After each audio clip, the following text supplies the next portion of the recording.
olw'ekigendererwa Allah subhanahu wa ta'ala yekennyini kyamanyi. Ekyomukisa omulungi yakitubuulira Allah subhanahu wa ta'ala lwaki natonda omuntu ne mmussa mu nsi. Tuzzaako okusaalira nabbi waffe Muhammad sallallahu alayhi wa sallam, oyo Allah tabaraka wa ta'ala gwe yannyonnyola ensibuko y'ekitonde ekiyitibwa omuntu, n'atulaga emitendera Allah mwatutondera paka lwe tufuluma okujja ku mwaliriro guno ogw'ensi. Byonna yabitunnyonnyola sallallahu alayhi wa sallam. Mukyo baganda bange abakkiriza, aya ezo ze tusomye mu suratul insan, Allah subhanahu wa ta'ala mu aya ezo ayina ensonga zatujjukiza, era nga buli muntu yenna ayitibwa nti mugezi yandibadde nga atunuulira mu nsonga ezo Allah zatujjukiza. Yensonga lwaki essuula eyo nabbi waffe Muhammadi sallallahu alayhi wa sallam mu lunaku olufaananako nga luno ku salaatul fajir yagisomeranga abasiraamu,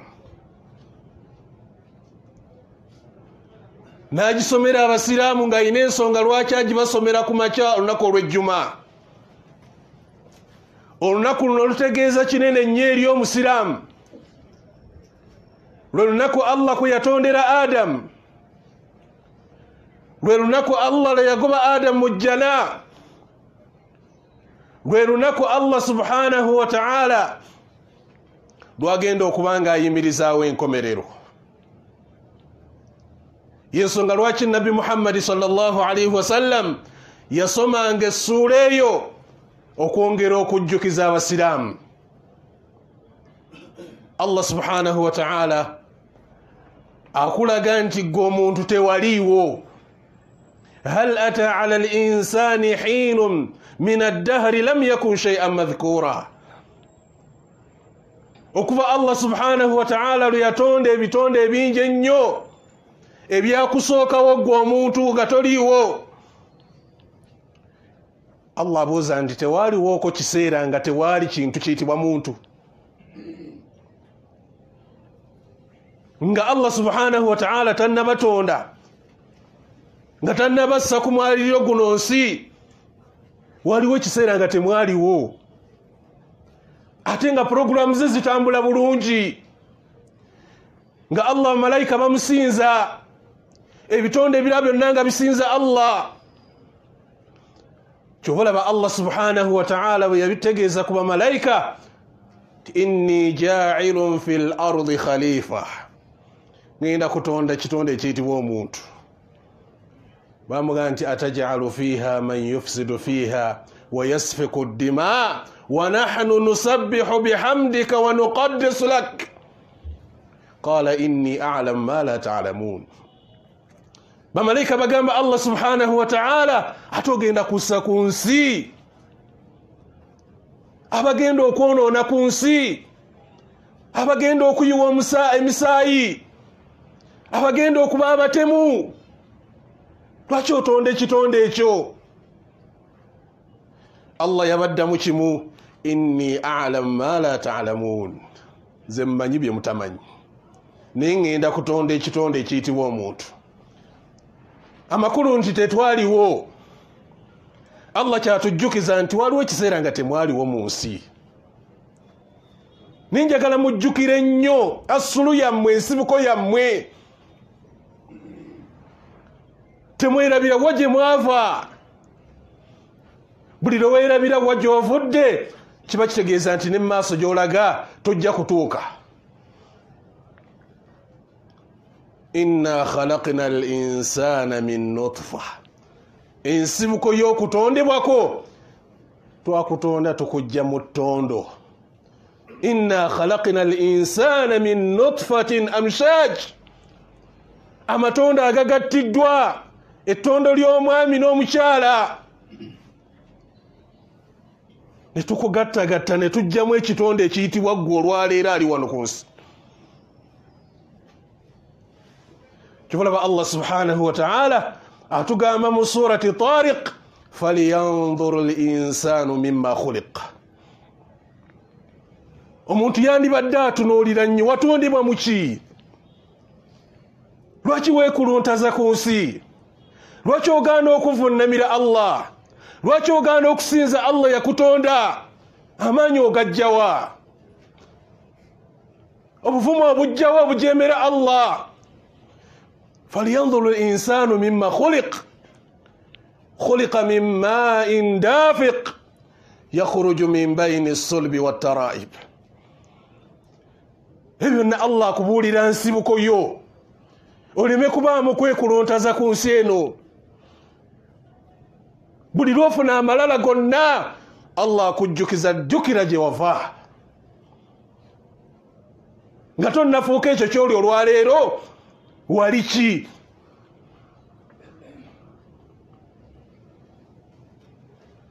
Inna khalaqna al-insana min nutfatin amshajin nabtalihi. Nafunza lwaki yakutonda. Yafundiza mu kigambo kimu nti nakutonda lwa kintu kimu, nabtalihi. Nakutonda nenkussa ku nsi lwakugezesa. Allah tabaraka wa ta'ala yakutonda nakussa ku nsi buli lwolaba nga otambula ku duniya eno, Allah akutaddeko amaaso abiri. Allah subhanahu wa ta'ala akutunuulidde mu birungi ne mu bibi byonna. Allah atugezesa. Ayinza okukugezeseza mu bulamu bwo ng'oli mulamu bulungi, toyina wakuluma, naye nga Allah akutadde ku miizaani. Nabtali, ekigendererwa mu kutonda oyina kuyita mu bigezo. Oyina okuba nga ogezesebwa. Tabaraka alladhi biyadihi almulk wa huwa ala kulli shay'in qadir alladhi khalaqa almauta walhayata liyabluwakum. Ekyatonze okufa, ekyatonze obulamu buno bwe tuwangaliramu, liyabluwakum ayyukum ahsanu amala. Ani alijja mu maaso gange n'emirimu egisinga okuba eminyirivu, emirimu egisinga okuba emirungi. Liyabluwakum ayyukum ahsanu amala. Allah tayagala bungi bwa mirimu, wabula ayagala bulungi bwa mulimu. Omulimu ogunyirizza otya? Bw'oba osadde essola ng'essola oginyirizza, bw'oba osiibye ekisiibo ng'okinyirizza, bw'oba otoola salaamu nga ddala yeeyo salaamu entuufu. Liyabluwakum, eno ensi tugiriko, Allah tabaraka wa ta'ala akutegeezezza nakussaako okukugezesa. Yensonga lwaki nabbi waffe Muhammad sallallahu alayhi wa sallam yatugamba nti la yazaalu albalaa'i bilmu'min, ebigezo tebijja kulekayo kubanga bitambulira omu n'omukkiriza hatta yalqa Allah wa laysa alayhi khati'a, okutuusa lw'olisinkana Allah ng'ebibi bye byonna bikunaazizzaako subhanahu wa ta'ala. Idhan ad-dunya daaru ibtilaa, ensi kuno kwe tuwangaalira Allah yatussaako naye ng'atugezesa. Bw'abanga alina ekintu kyonna kyakugezesezza nakyo, jjukira mangu nti Allah yantonda lwa mbeera eno. Asbir, naagumiikiriza oba naayogera bingi? Nabtali, ekyakutondesa kuno ku nsi tukugezesa. Mu kutugezesa Allah subhanahu wa ta'ala kwatugezesaamu n'agamba nti faja'alnahu sami'an basira. Nenkuwa ebiyungo bibiri, nenkuwa amaaso, nenkuwa n'amatu. Amaaso gasobole okulaga buli ekigenda mu maaso, amatu osobola okuwuliriza. Faj'alnahu sami'an basira. Bwabanga Allah yakuwa amatu, bwabanga Allah yakuwa amaaso, osobola okulaba bagezesezza n'ebigezo ebinene n'ogamba nti alhamdulillah ate nze yawo sinnatuukawo, Allah tannatuusa ku mbeera eyo.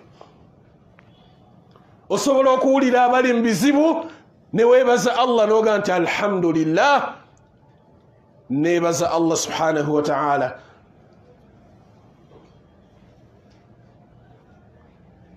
Inna hadaynahu sabila imma shakiran wa imma kafura. Inna hadaynahu sabila. Omuntu ono Allah akyayogera ku muntu. Gwe muntu gwe ne tukuteerawo ekkubo. Oluvannyuma lw'okuwa amatu n'akuwa amaaso agambye twakuteerawo ekkubo, kati oli wa ddembe. Imma shakiran wa imma kafura. Oli wa ddembe okukwata ekkubo ery'okwebaza, oli wa ddembe okukwata ekkubo ery'okafuwala. Ekikulu twakuwa amatu ne tukuwa amaaso, toyina kyogenda kwekwasa mu maaso ga Allah. Amazima mugawulira, ebituufu musobola obbiraba, naye omuntu n'agaana okutambulira ku kituufu. Kati oli wa ddembe okukwata ku ddyo, oli wa ddembe okukwata ku kkono, naye nkulindidde ku nkomerero. Imma shakiran wa imma kafura. Allah yakozesa ekigambo shakir, omuntu okwebaza.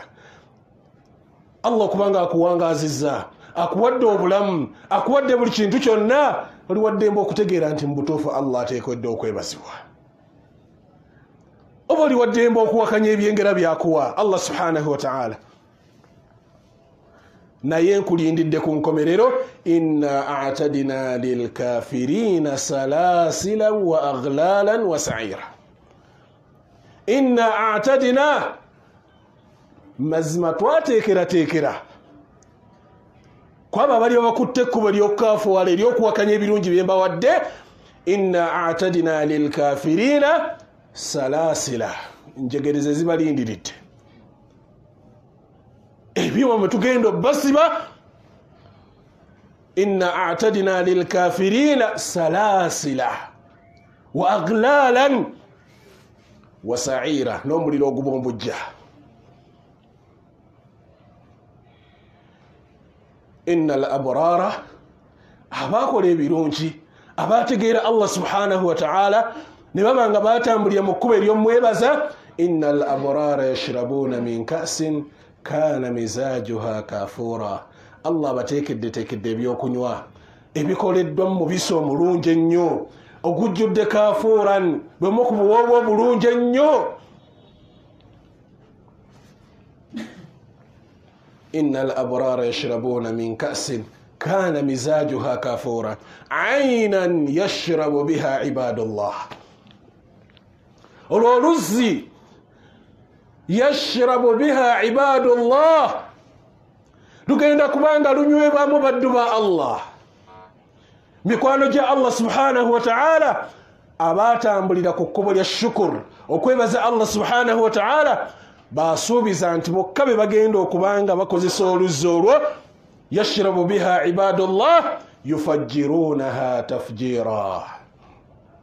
Oluzzi olwo Allah subhanahu wa ta'ala lwayogerako, amazzi gajja kubanga gakulukuta, amazzi nga gakusanga wonna w'oba oli. Olowoozaako malowooze ne gajja w'oli nga tosituse na kusituka genda we gali. Ebyo byonna Allah abiteekerateekera ibaadu, abiteekerateekera abaddu be. Yensonga lwaki nti suratul insan yatumya sura y'omuntu. Allah akubuulira entandikwayo, n'akubuulira ebiri mu makkati awo, n'akubuulira n'ebyenkomero ebigenda okukutuukako. Lidhalika ibadallah, baddu ba Allah subhanahu wa ta'ala, tubenga buli kiseera kyonna tujjukira ensibuko yo. Lwaki oli ku nsi? Lwaki Allah tabaraka wa ta'ala yakussa kuno ku duniya? Oluvannyuma ojjukire nga gy'olaga. أقول قولي هذا واستغفر الله لي ولكم ولسائر المسلمين من كل ذنب فاستغفروه إنه هو الغفور الرحيم وهو البر الكريم.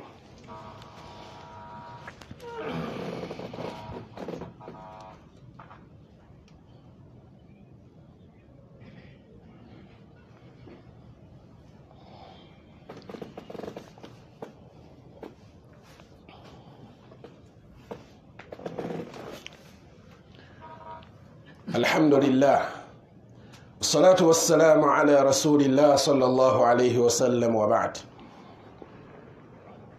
Magana magabakkiriza mu bitendo by'abakozi b'ebirungi Allah yatubuulira bagenda okusasula ebirungi ebyo byonna baali bakola ki? yufuuna binnadhir wa yakhafuuna yawman kana sharruhu mustatira. yufuuna binnadhir, batuukiriza obweyamu bwabwe. Babanga alina obweyamu bwonna bwe yeeyamye tabwawukanako. yufuuna binnadhir, abantu abo batuukiriza obweyamu bwabwe, nga mu kutuukiriza obweyamu obwo beeraliikirira olunaku kana sharruhu mustatira. olunaku olwo lujjudde emitawaana mingi, olunaku olwo lujjudde ebizibu bingi nnyo. bakola byonna bye bakola naye nga beeraliikirira olunaku lwe baliyimirira mu maaso ga rabbul alamin. Nabi Muhammad sallallahu alaihi wasallam yagaa nti ma minkum min ahadin illa sayukallimuhu rabbuh, teri n'omu ku mmwe okuggyako nga wakuyimirira mu maaso ga Allah. laisa bainahu wa bainahu turjuman, wakati wo naye nga tewali muvuunuzi yenna. kubanga mu ekifaananyi ekyo waliman khaafa maqaama rabbihi jannatan, omuntu eyaliikirira okuyimirira mu maaso ga Allah essaawa eyo naaba nga agijjukira buli kaseera, Allah yagamba nti jannatan, eyo ngenda muwa ejjana bbiri. ngenda muwa ejjana bbiri. omuntu ajjukira buli kyakola kyonna najjukira nti nina okuyimirira mu maaso ga Allah, waliwo bye nina okumunnyonnyola. waliman khaafa maqaama rabbihi jannatan. nabwekityo baganda bange bakkiriza Allah subhanahu wa ta'ala tegeezezza kugimu ku mirimu egikolebwa abantu abo yufuuna binnadhir wa yakhaafuuna yawma, beeraliikirira olunaku olwo balutya. lunaku Allah lwakugamba nti wattaqu yawman turja'uuna fiihi ila Allah, bane mutya olunaku lwe mugenda okuddizibwa eri Allah. akulabula si mulala, ye Allah yakutonda n'akussa ku nsi, naye agambye olunaku olwo bane mulutye. naye annaasu fi ghafla, abantu abasinga obungi bali mu bugayaavu. olunaku olwo tetukyalujjukira. lwaki tetukyalujjukira? okusinziira ku bye tukola olwaleero. biragira ddala nti twerabira nti eri olunaku lw'okuyimira mu maaso ga Allah.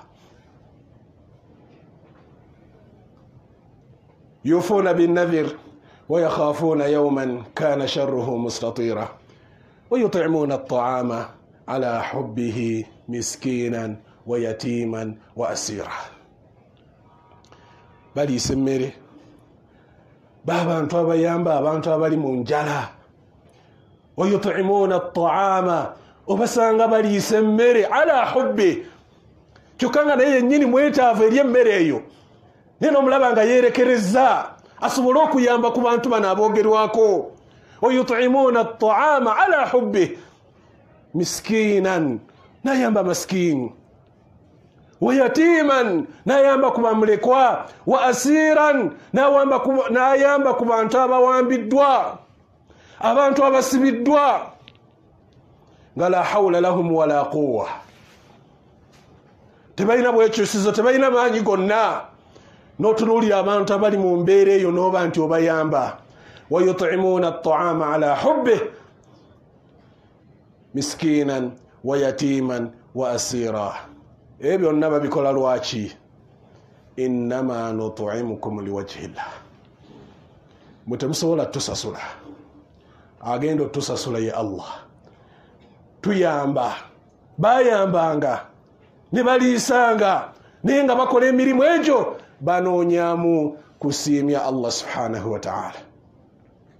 ويطعمون الطعام على حبه مسكينا ويتيما وأسيرا إنما نطعمكم لوجه الله لا نريد منكم جزاء ولا شكورا. Tuyambanga muntu ngo yagala kwebase, tuyambanga muntu ngo musubira muntu ajja kuyamba, wabula yamba omuntu kulwa Allah, osubire empeere wa Allah subhanahu wa ta'ala. Allah yekaya asobola okusasula ekikujaamu, omuntu tasobola kusasula kikujaamu, tasobola kuba nti akusasula. Olwokuba bakola emirimu egyo emirungi,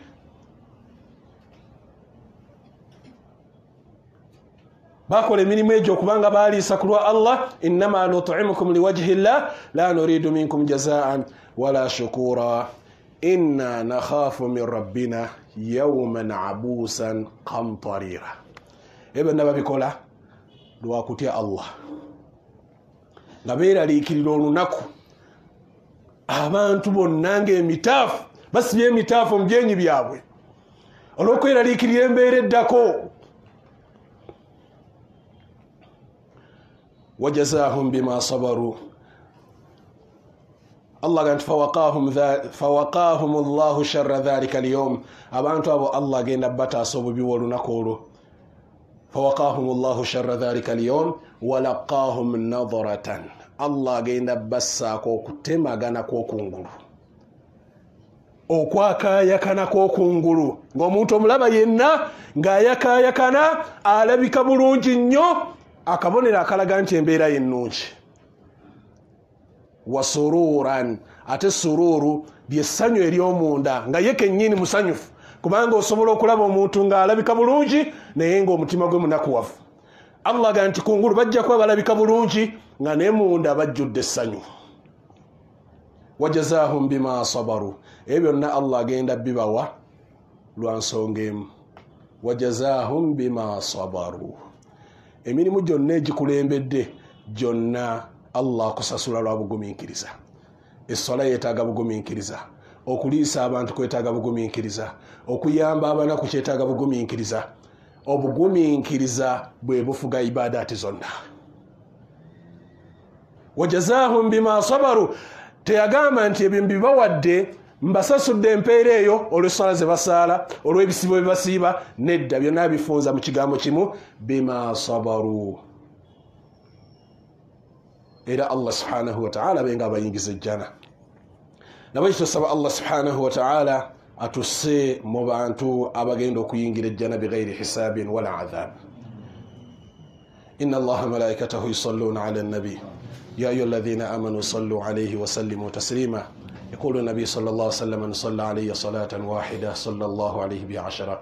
اللهم صل على محمد وعلى آل محمد كما صليت على إبراهيم وعلى آل إبراهيم إنك حميد مجيد. وارض اللهم عن الخلفاء الراشدين والأئمة المهديين خصوصا منهم أبو بكر وعمر وعثمان وعلي وعن السائر الصحابة وعنا معهم بعفوك وكرمك وجودك يا أكرم الأكرمين. اللهم أعز الإسلام والمسلمين